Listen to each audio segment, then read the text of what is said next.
high, intense pack racing all through the night. Big wrecks, scary crashes, but in the end, it was RFK and Chris Buescher getting the victory. Let's talk about NASCAR under the lights at Daytona.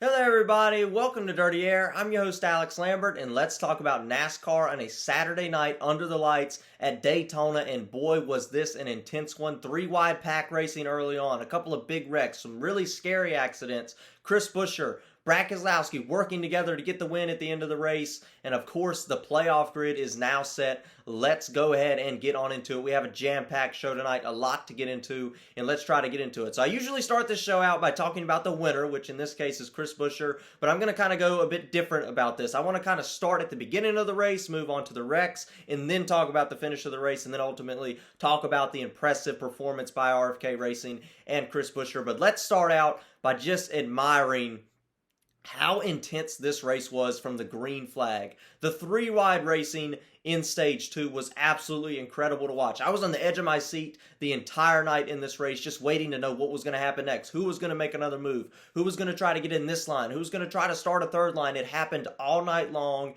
and there were not a whole lot of accidents. We had 2 big wrecks in this instance. One of them was at the front of the field that took out a lot of cars, and that did not happen until lap 95 of 160. So we went 94 laps with super hardcore intense racing and no big accident. And that was really the only big accident we had at the front of the field all night. Even the finish that I'll show a little bit later, we did have no big wreck coming across the start finish line. I appreciate that as a fan. That was a ton of fun to watch. That was one of the most intense races I've seen at Daytona in NASCAR that I've been watching. One of the most intense races, and it didn't end in a wreck. Really exciting and really fortunate about that. But we did have a couple of scary accidents that I do need to talk about. Once again, like I said, lap 95, I believe it was 7 laps to go. We had another scary accident with Ryan Preece. But let's start out by talking about the first incident, and that is Christopher Bell getting into the back of Ty Gibbs in the 54 car, slides down the racetrack, gets into Ryan Blaney. Obviously, Ryan Blaney gets rear hooked up into the outside wall. Scary incident there. Really hate to see cars slamming into the outside wall like that, especially after getting hooked like he did. That's super unfortunate. But at this racetrack, and we're starting to see it more now than we have over the last few years. NASCAR's paved this track about a decade ago. Handling is starting to become more important at Daytona year by year as this track continues to age. Once again, Daytona, like I said, paved this track about a decade ago. Handling kind of went away. It was just full throttle, high speed. Tonight, we saw drivers like Ryan Blaney, when they showed the pedals, using a little bit of brake. That is not something we're used to seeing at Daytona, at least in the last couple of years, at least in the last 10 years. You're starting to see it again. I like it. I think it increases the intensity. I think it makes for better racing at these types of tracks. You kind of saw that at Atlanta earlier this year as well, but handling is slowly but surely coming back into play at Daytona, and you cannot push and you cannot be on somebody's rear bumper in the corners, especially exiting the corners at this racetrack. You saw Christopher Bell just right on the rear corner, right on the rear bumper of Ty Gibbs' machine, and it just got him sucked around. Even if at the moment Ty Gibbs got turned, he wasn't actually making contact with him. The air, he was so close to him and was so aggressive with him previously. I think it just sent Ty Gibbs in the 54 car around, obviously down into the 12, shot him back up into the racetrack. This is not the first time we've seen some mistakes out of Christopher Bell at these racetracks. I know there was a controversial moment where some people were blaming him for the wreck in the 2021 Daytona 500 that took out a bunch of cars early. It was in the first 20 laps. I think it was on lap 16 of that race. So Christopher Bell, definitely this is not his style of racing. I've seen Christopher Bell make a few questionable moves going for the win or trying to gain position at the end of these races. This is not his style of racing. This is definitely not what he favors. So it's unfortunate for Christopher Bell that he was kind of once again in the mix of a wreck there. We'll have to see if he can increase his super speedway racing talent moving forward. But yeah, just totally unfortunate there, but I do think that's what happened. You saw a couple of guys dodge this wreck. Brad Keselowski, who ended up finishing second. Kyle Busch, who ended up finishing in the top 10. And a few other guys that were able to get out of this wreck. But that was the biggest wreck of the night. That was definitely considered the big one. But with 7 laps to go, we had our really scary accident, and that was with Ryan Preece and Chase Briscoe. Ryan Preece, Chase Briscoe goes sliding down the track, and Ryan Preece just gets completely airborne, flies in the air. one of the worst flips I've seen in a long time. I know Jamie McMurray had a flip that was really bad in a practice session at Talladega, but that was one of the scariest flips and one of the worst flips that I've seen as a fan in a really long time. The way the car got airborne so quick, went as high as it did in the air, was super scary. It was honestly, that was one of those moments where I think my heart dropped and skipped a beat for just a moment, because that was one of those really scary incidences, and I'm glad Ryan Preece was able to get out the car. Hopefully he did not sustain any injuries. Yet to hear an update on that at the time I'm filming this video, but he was able to get out of the race car,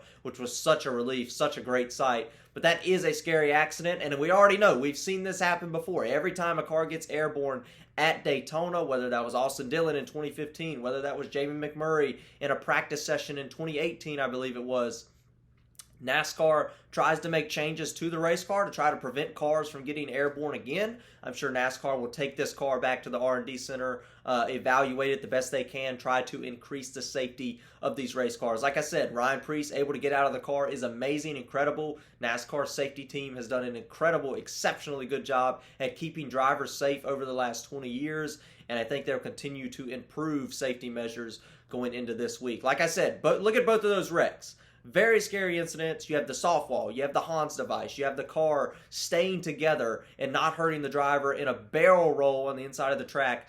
Great safety job by everybody at NASCAR, but once again, there is, of course, always room for improvement. And so let's try to move our focus over to the finish of this race, which was really interesting. You had Kevin Harvick, you had a couple other guys like Aric Almirola, Chase Elliott, Joey Logano trying to go for the win at the end, but in the end, it was Brad Keselowski pushing his teammate Chris Buescher. Both of those guys are able to get up front and on the final lap and push Chris Buescher to his third win of this season, and Brad Keselowski with another top 5 finish, another top 2 finish. Brad Keselowski, Chris Buescher, they've been running up front all season long. This was really impressive, I think, for both of these guys. Chris Buescher, once again, a 3-win season for him. He's won 3 out of the last 5 races. Momentum going into the NASCAR playoffs. The best Ford team in the garage right now, no doubt. Where is Team Penske? Ryan Blaney, Joey Logano. Where are these guys at right now? Austin Cindric is having an awful sophomore slump.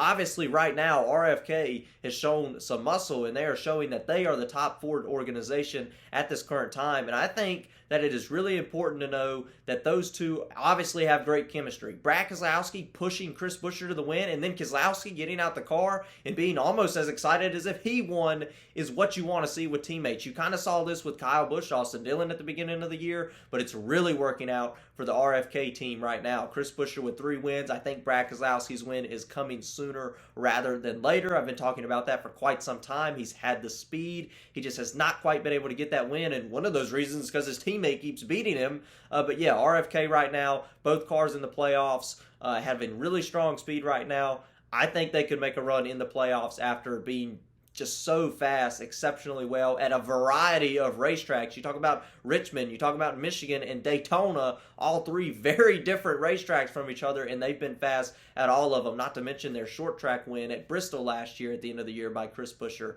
So it'll be exciting to see what that team can do moving forward in the future. But those two working together like that and guaranteeing that they get a 1-2 finish and get the win is a nice move by Brad Keselowski, and of course just shows that that team and that organization, the chemistry is good, and I think that can go a long, long ways. So let's go ahead and try to go through the entire top 10 real quick. Like I said, Chris Buescher got the win, pushed by Brad Keselowski. Aric Almirola, it was really win or go home today for Aric Almirola. Wanted to make the top 16. He had to do that by getting a win to get into the playoffs. Aric Almirola's had some success at these racetracks. He's been up front at the end of some of these Daytona races, but was unfortunately unable to capitalize tonight. But a decent third-place finish, something to hang your hat on. Chase Elliott, another one of the big names missing the playoffs. Chase Elliott, your big name, your fan favorite.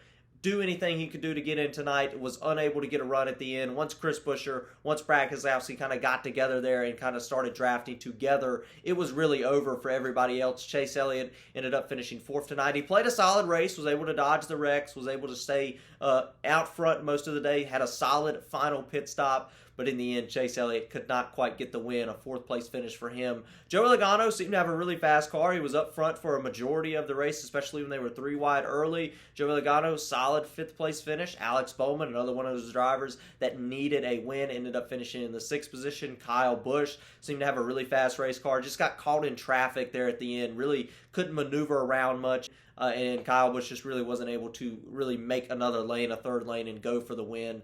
But he did have a really fast car, was charging through the field at one point. But a solid 7th place finish for Kyle Busch. Now we're going into the playoffs. William Byron, obviously the championship favorite right now, finishes in the top 10 at a super speedway race. William Byron finishes in the 8th position. Of course, Kevin Harvick in the 9th position in his final season. Kevin Harvick was leading coming to the overtime restart with 2 laps to go. Unfortunately, it just didn't work out. Obviously, the other Fords were able to scoot by him. Actually, Kevin Harvick ended up getting in the middle of those 2 lanes and obviously lost some position with that, so that's unfortunate for Kevin Harvick. But let's go ahead and look at the playoffs. The first round of the playoffs is set. Darlington, Kansas, Bristol, those are the racetracks. Here they are. I've calculated the points of going into the first round right now. Obviously, you have bonus points. Martin Truex Jr. was able to get 15 bonus points per round with winning that regular season championship. William Byron, obviously, with his bonus points as well, finishing in the point standings, 3rd in the point standings, I believe it was. And then, of course, his 5 wins gives him 29 points above the cut line. So right now, William Byron, Truex, 29 above. It gets a little closer after those 2. Hamlin with 18, Buescher with 14 with his wins above the cut line. Kyle Busch, obviously, with those 12 points above the cut line. Kyle Larson with 10. Christopher Bell with 7. It gets really tight once you get onto that second line. Ross Chastain with 4. Keselowski 3. Reddick 2. Logano 1. And Ryan Blaney 1. So it's really close when you get there below the 7th position. Michael McDowell obviously out by 1 point right now. Ricky Stenhouse is out by 3. Kevin Harvick out by 4. And Bubba Wallace with actually 0 bonus points